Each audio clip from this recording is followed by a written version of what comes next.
How do birds fly? Well, it mostly has to do with the shape of their wings and how they move them. When a bird flies, it flies through the air, and the air flows over and under the wing. If we look at a section of a bird's wing from the side, we see that it is big up front and then tapers off toward the back, kind of like an airplane wing. When talking about flying, this shape is called an airfoil.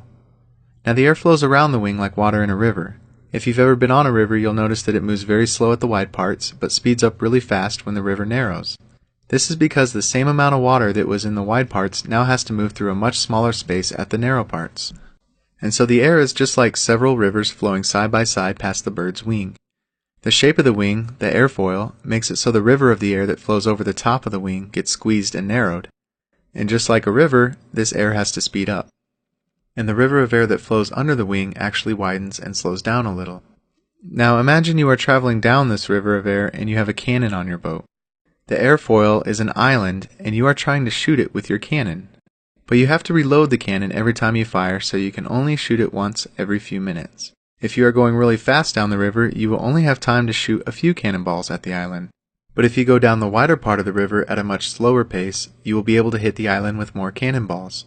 This is kind of what happens with a bird's wing, but instead of cannonballs, it's the air that's landing on the wing.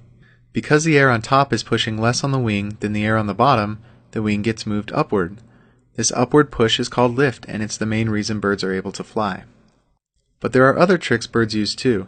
To get more air to pass over their wings, birds will flap them, especially when taking off. When they do, they rotate their wings forward and down and then lift them back up to start over again. Rotating the wing forward causes the lift from the air to push the bird not only in an upward direction, but forward as well. This forward push is called thrust. As you can imagine, all this flapping takes a lot of energy, and so birds have large lungs to help them breathe and strong muscles to move their wings.